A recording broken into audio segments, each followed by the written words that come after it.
Is this camera even on? I don't know why it's working. So it must be working. Hi guys! I know I don't really make videos that often, but it's not MMD, aka Miku Miku Dance related, but I just thought I'd offer my thoughts on an anime slash manga that I really like, Pet Shop of Horrors. Not to mention, I apologize for that thing in the background. The sun was shining in through that window. It's a huge window, as you can probably see as it's peeking out through that way. But I just put that out because it made the camera glare even worse than it already is. So yeah, that explains the graininess. I don't know why my camera's doing that. But anyway, since I actually have the house to myself today, I thought I'd just make a quick little review of Pet Shop of Horrors.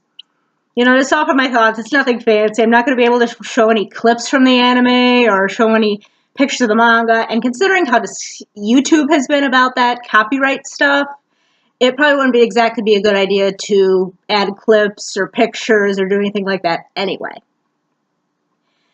Anyway, I really liked Pet Shop of Horrors. It was a pretty good horror manga, and I liked the fact that it often dealt with karmic justice.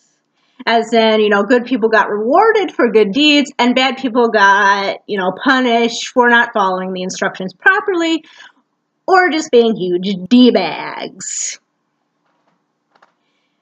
You know, it's just, I'm not going to try and spoil any of the manga or the anime in case you haven't seen it.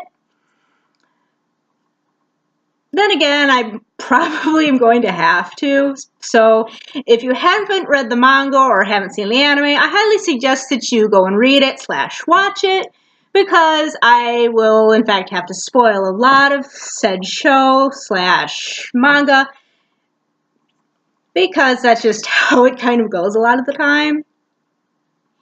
Anyway, Dee and Leon, one of the main characters who's a detective, they have kind of a Scully / Mulder thing going on. I also haven't seen the show in which Scully and Mulder are originally from, but I do get the gist of their characters, and it's sort of like that.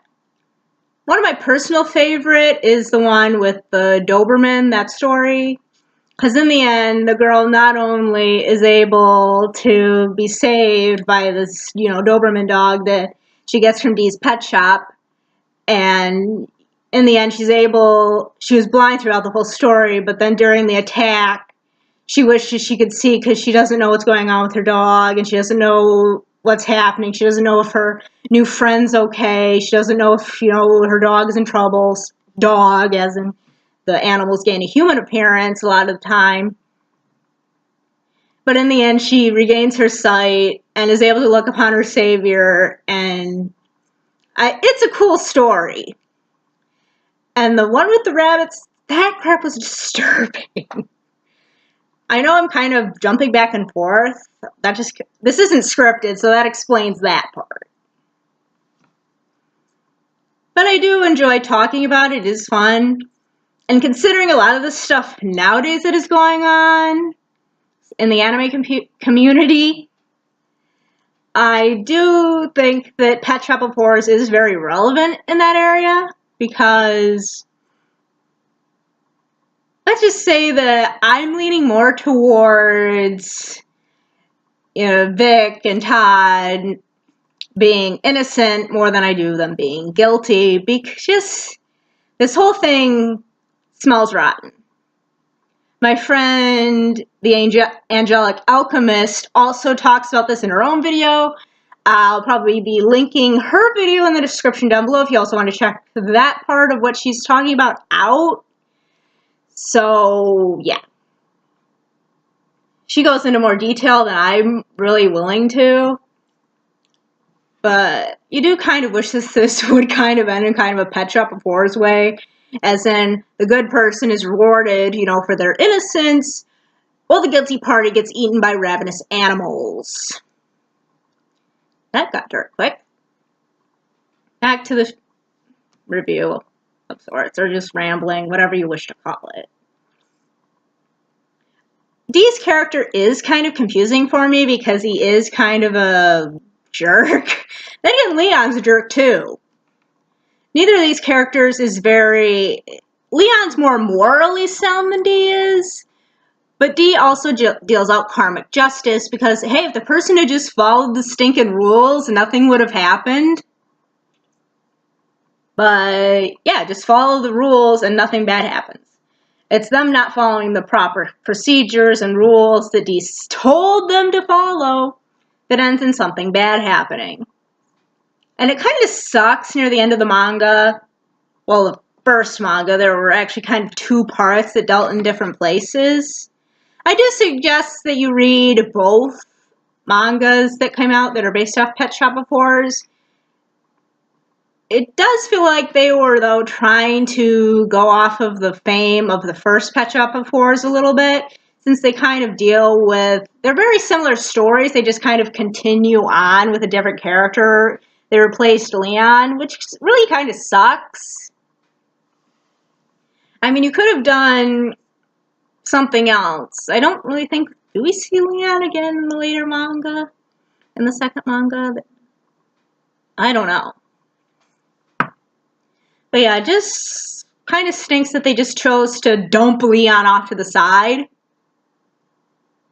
while continuing on with Dee. And we also meet Dee's dad, I put in that in quotation marks, since Dee's dad, his grandfather, and Dee himself, they're not exactly human. As you guys can probably figure out, Dee's not exactly normal. And his pet shop isn't normal, and there's so much that goes on in the manga and the anime. I really do wish that they would bring the manga back and add a... I hate it when I can't talk. And just adapt more manga chapters. You know, just a few episodes that they did for the anime, that's not going to cut it. And it would be cool if they did do it in a new style.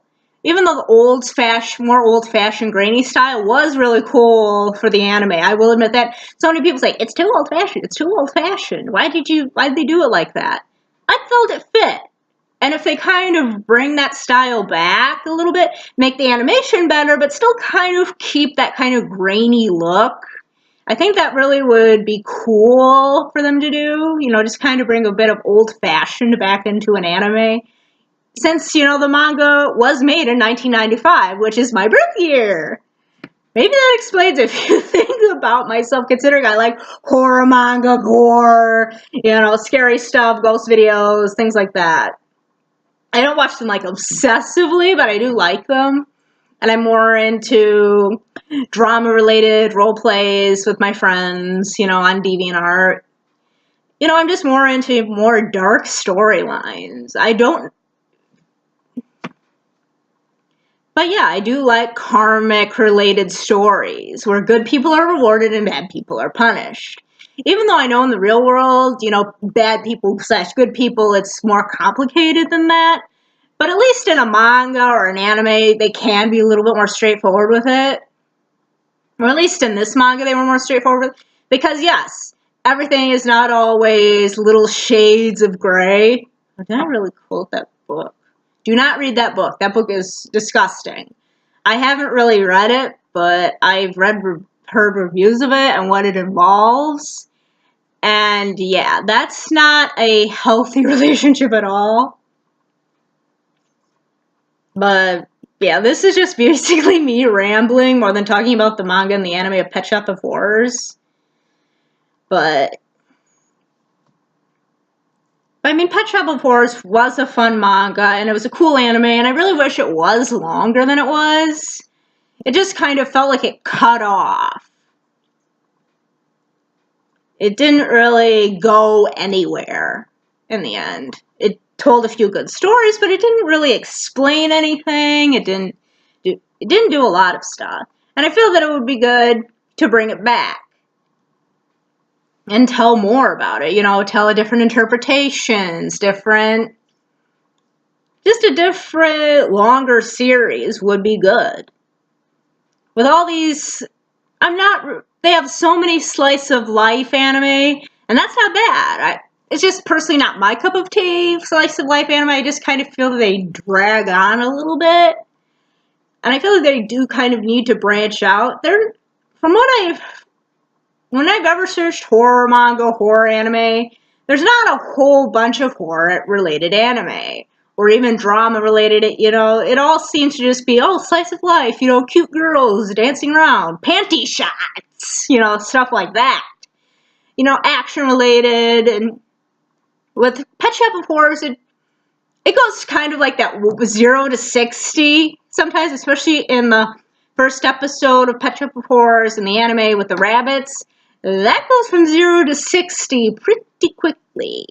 As in, it's at first kind of, you know, all these couples happy that they supposedly got their daughter back, and then, you know, they feed her a cookie, and if you've seen the show, you realize things turn to crap.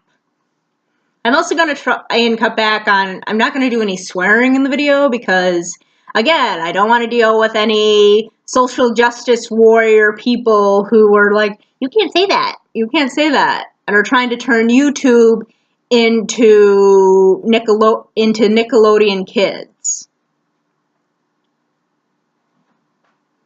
I really hope that people do come to their senses on this issue. If you don't want your kid to see something, actually pay attention to what they're doing. And that also comes into Pet Shop of Horrors related stuff again.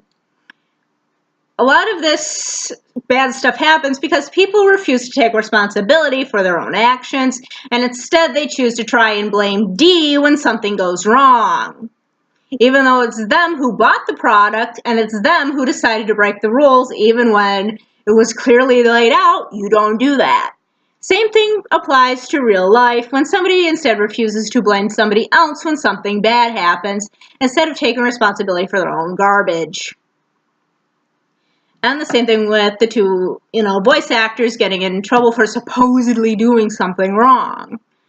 To me, this is just the voice actress who accused them is just trying to either make money for herself, is trying to get rid of more male voice actors, and I've heard that interpretation of this, and I just think if that's the case, she's a bigger dog woman than a lot of people are thinking she is.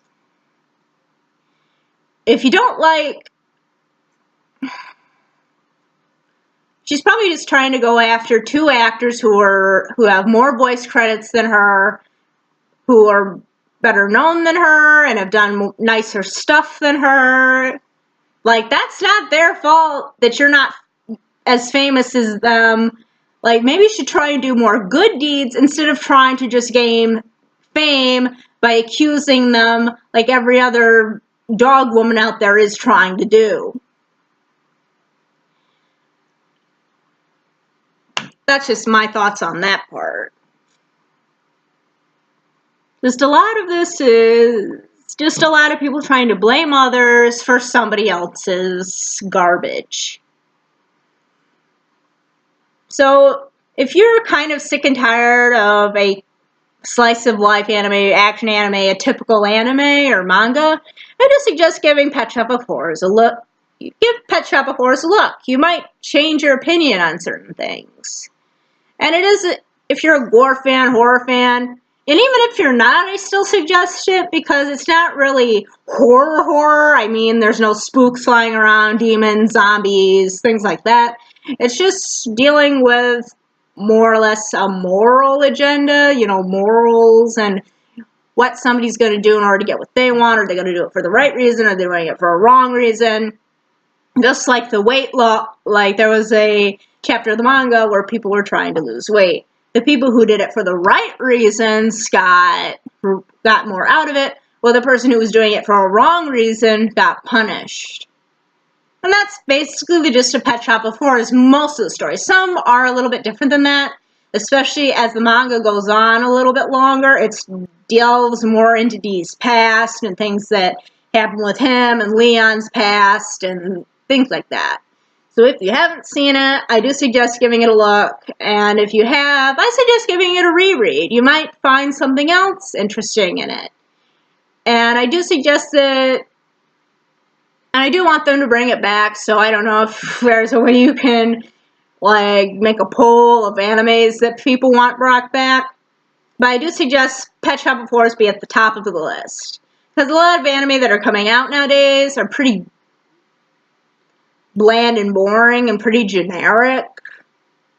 The most animes I think are being a bit better are Attack on Titan, and I've still been reading the manga, so I kind of know what's going to be happening in later seasons of the anime. And, you know, the only thing that really comes to my mind is Attack on Titan for things that I've seen that I've liked, anime coming out. And I'm still trying to watch My Hero Academia, so I hope I get to see that soon. I've only managed to watch like the first couple episodes, so I'm not really up to date on what's going on there. I haven't really been able to read the manga because, like you guys would probably know, I've had internet issues, and I just recently managed to get internet and be able to do videos or Miko dance pictures, you know, role play more with my friends, and, you know, do all sorts of different things. Anyway, this video is 16 minutes long, so I better end it right now. Anyway, get Pet Shop of Horrors, either the manga or the anime to watch, and have a nice day. Bye.